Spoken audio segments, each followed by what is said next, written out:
పనికిరాని పోరంబోకులకి సన్నాసులకి అధికారం ఇస్తే ఏం జరుగుతుందంటే అగో ఇది జరుగుతుంది.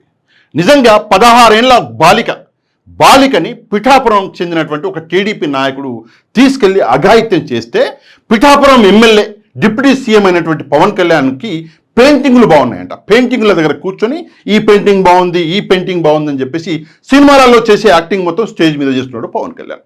ఎంత దారుణాది పరిస్థితి అంటే ఇక్కడ వీడెవడో టీడీపీ నాయకుడు అంట, వీడి పేరు జాన్ అంట. వీడు ఒక టీడీపీ నాయకురాలు విజయలక్ష్మి మాజీ కౌన్సిలర్ అంట, ఈమె భర్త. వీడు ఏం చేసిండంటే 16 ఏళ్ల ఒక బాలికని అత్యాచారం చేసిండు. ఎంత దారుణం అంటే ఇక్కడ చూడండి, శివారుకి తీసుకెళ్లి అఘాయిత్యము.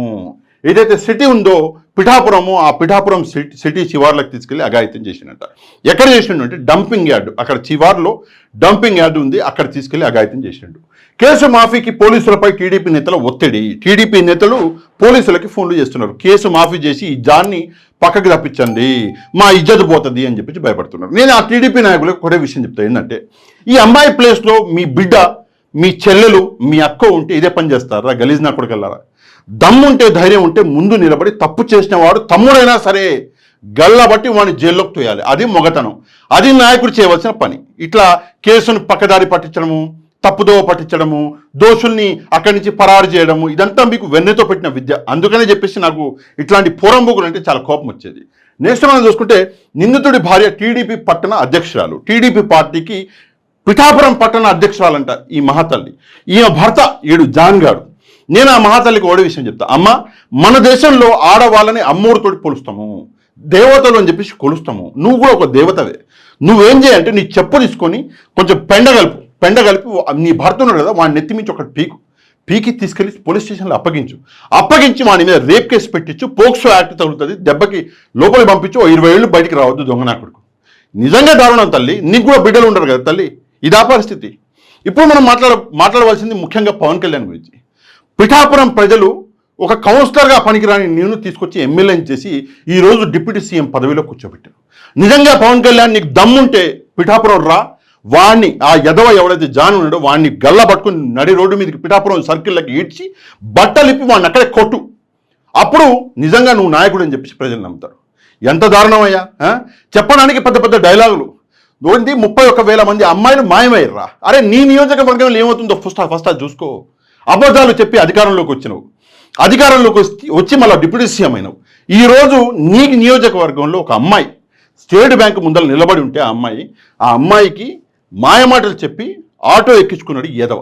మళ్ళీ ఎదవతో పాటు ఇంకో మహిళ ఉంది ఫోటోలో, ఇద్దరూ కలిసి ఆటోలు ఎక్కించుకొని నీ నియోజకవర్గం అది పిఠాపురం సిటీ బయటకు తీసుకెళ్ళి డంపింగ్ యార్డ్లో ఆ అమ్మాయి మీద అఘాయిత్యం చేసి ఆ అమ్మాయి పాపం కళ్ళు తిరిగి పడిపోతే ఆమెను మళ్ళీ ఆటోలో ఎక్కిస్తుంటే పాపం అక్కడ ప్లాస్టిక్ బాటిల్ ఏరుకునేటోళ్ళు వాళ్ళు చూసి గొడవ చేసి పోలీసులను పిలిచి మరీ అప్పగించారు. నీకంటే పాపం ఎవరైతే ఆ డంపింగ్ యార్డ్లో ప్లాస్టిక్ బాటిల్ ఏరుకుంటున్నారో వాళ్ళు నీకంటే 1,00,000 రెట్లు మేలు. వాళ్ళ ధర్మాన్ని నిర్వర్తించారు. నువ్వేమో నీ ధర్మాన్ని పక్కన పడేసి పోయి పెయింటింగ్లు బాగున్నాయా? లజ్జుందా ఏమన్నా? సిగ్గుండాలే. మళ్ళీ స్క్రిప్ట్ మొత్తం జేబులో పెట్టుకొస్తావు. నీకు అంతా ఎన్నో పుస్తకాలు చదివినా అంటావు, నీకేదో నాలెడ్జ్ ఉందంటావు, పెద్ద నేను మేధావిని అంటావు, మళ్ళీ రాసుకొచ్చి ఒక కొటేషన్ చదవనీకే రాసుకొస్తావు. ఇది నిజంగా సిగ్గుచేటు. నువ్వు 31,000 మంది ఆడవాళ్ళు మిస్ అయ్యారని చెప్పేసి అబద్ధం చెప్పి నువ్వు ఈరోజు ఉప ముఖ్యమంత్రి అయినోడివి, నీకు కొంచెమని ఉండాలి. అసలు నువ్వు చెప్పింది అబద్ధము. మిస్ అయింది 26,000 మంది అమ్మాయిలు. అందులో 23,000 మంది అమ్మాయిల్ని ఆల్రెడీ పట్టుకున్నారు, అంటే పోలీసులు తీసుకొచ్చేసారు. మిస్ అయిన వాళ్ళు కేవలం మిస్ అయిన వాళ్ళు అప్పటికి 3,000 మంది. ఆ 3,000 మందిలో కూడా చాలామంది పెళ్లిళ్ళు చేసుకొని కొంతమంది కుటుంబాల మీద కోపంతో వెళ్ళిపోయిన వాళ్ళు ఉన్నారు. వాళ్ళని కూడా మేము వెతుకుతాము, ఒక 2 నెలల్లో వెతుకుతామని చెప్పేసి పోలీసులు చెప్పినా అదే వాక్యాన్ని పట్టుకుని మాటి మాటికి అబద్ధాలు చెప్పి మొన్న కూడా తిరుమల తిరుపతి దేవస్థానంలో దేవుడు సన్నిధిలో నిలబడి నువ్వు అబద్ధం చెప్పినోడివి, నువ్వు మహిళల గురించి మాట్లాడతావు. ఇక్కడ నీ కాన్స్టిట్యున్సీలో ఇంత దారుణాలు జరుగుతాయి. సుగాలి ప్రీతి అన్నావు. అరే 16 ఏళ్ల పాప, అన్యాయం జరిగింది, కొంచెం సిగ్గుపడు. నీ హయాంలో జరిగింది. సుగాలి ప్రీతి సంఘటన ఎప్పుడు జరిగింది? చంద్రబాబు నాయుడు హయాంలో జరిగింది. పోయి చంద్రబాబు నాయుడిని అడుగుతావా? ఈరోజు నీ హయాంలో ఇది జరిగింది, మరి నిన్ను ఏమనాలే? గాండ్రించి ఉమ్మేయాలా? సరే నీ సంగతి పక్కన పెడతాం. మీ అన్నేడి ఎవరు? నాగబాబు గారు ఏడి? పెద్ద డైలాగులు. మా రాజ్యంలో ఆడవాళ్ళు సేఫ్గా ఉన్నారు, ఆడవాళ్ళకి ఏమన్నా జరిగితే తోలు ఓల్చేస్తావా? ఏడ ఉన్నావు? నీ తోలు తీసుకురా, ఒలవనీకి మేము రెడీగా ఉన్నాం. సిగ్గుందా కొంచెమన్నా? రాజ్యసభ కావాలా నీకు? కొంచెమన్నా ఉండాలి కదా. ఈ అమ్మాయి సంఘటన జరిగింది, ఏడవున్నావు రా, వచ్చి మాట్లాడు చూద్దాం. తోలు వచ్చేస్తాను కదా, నీ తోలు అక్కడ పిఠాపురం ప్రజలు ఒలుస్తారు, ఒకసారి మేము చూడాలి. అసమర్థ పాలన మీది, పనికిరాని పాలన మీది. ఈరోజు ఆడవాళ్ళ మీద అఘాయిత్యాలు జరుగుతున్నాయి. ఎందుకు మేము ప్రశ్నించకూడదు? ఎందుకని చెప్పేసి నేను మిమ్మల్ని తిట్టకూడదు, 100% ప్రశ్నిస్తాము, ఇది మా హక్కు. నెక్స్ట్ వాడెవడో సేఫ్ హ్యాండ్స్ అంట, ఏంటి పేరు, సాయి ధరంతి. ఏడున్నావు అన్న, ఏడున్నావు అంటే అప్పుడప్పుడే నిద్రలు లేస్తావా మత్తు నుంచి? ఇట్లా ఇంత పెద్ద సంఘటన జరిగింది, ఏది బయటకు వచ్చి Andhra Pradesh is not safe for the women are children అని చెప్పు చూద్దాం. చెప్తావా? కొంచెమన్నా బాధ్యత ఉందా? కొంచెమన్నా సిగ్గు ఉండాలి కదా.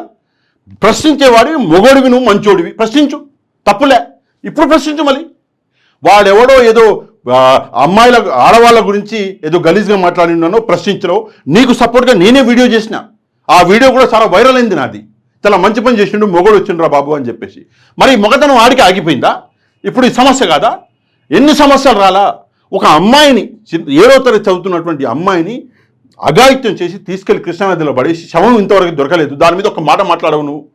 ఇక్కడ చూడు, 16 ఏళ్ళ పిఠాపురం, మీ మామయ్య కాన్స్టిట్యున్సీ పిఠాపురంలో ఇంత పెద్ద సంఘటన జరిగింది. ఏడో ఉన్నావు, ఒక ట్వీట్ చేసి చూద్దాం. నిజంగా అధికారం కోసం ఇంకా నాకు గలీజు మాటలు వస్తున్నాయి. అధికారం కోసం ఎంత నీచమైన స్థితికి కూడా మీరు పడిపోవడానికి రెడీగా ఉన్నారు. కేవలం అధికారం కోసం ఇంత దారుణంగా మాట్లాడుతున్నారు, ఇంత దారుణాలు చేస్తున్నారు అంటే రాబోయే రోజుల్లో చంద్రబాబు నాయుడిని మించిపోతారు మీరు అనడంలో ఎట్లాంటి సందేహం లేదు. ఎక్కడున్నాడు చంద్రబాబు నాయుడు గారు? అమ్మ, మన ఏమంటారు, హోమ్ మినిస్టర్ గారు, ఒక్కసారి చూడండి, ఆడవాళ్ళ మీద అఘాయిత్యాలు జరుగుతున్నాయి. మీరు పొద్దున్నేస్తే జగన్మోహన్ రెడ్డి గారిని, మినిమం మర్యాద లేకుండా జగన్మోహన్ రెడ్డిని మాట్లాడే మీరు ఈరోజు ఏం మాట్లాడతారు? సరే, మీకు ఈరోజు అధికారం ఉంది, రేపు పొద్దున మళ్ళీ అధికారం లేనప్పుడు అప్పుడు మీ పరిస్థితి ఏంటి? ఒకసారి ఆలోచించారా? ఏది నోటి పడితే అది, అరే ఒక ఎక్స్ సీఎంఏ అని చెప్పేసి ఒక చిన్న మర్యాద కూడా లేకుండా మీరు మాట్లాడుకుంటా ఎంత పెద్ద పెద్ద మాటలు మాట్లాడారు మీరు. మరి ఈరోజు మేము మాట్లాడకూడదా మీ గురించి, మీ అసమర్థ పాలన గురించి, మీ చేతగానితనం గురించి ప్రజలు ప్రశ్నించకూడదా? మేము ప్రశ్నించకూడదా? మేము ప్రశ్నిస్తాం.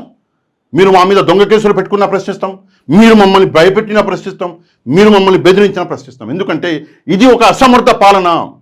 చంద్రబాబు నాయుడు గారు ఈ కేసు మీద వీడెవడో జాన్ ఉన్నాడో వీడిని పోక్సో యాక్ట్లో మొత్తానికి 20 ఏళ్ళు లోపల ఉంచకపోతే, నేను చెప్తున్నా కదా, నేను మాత్రం వదిలిపెట్టాను, ఎవడో వదిలిపెట్టకపోయినా మళ్ళీ అవసరమైతే హైదరాబాద్ నుంచి బండి వేసుకుని పిఠాపురం పోతా.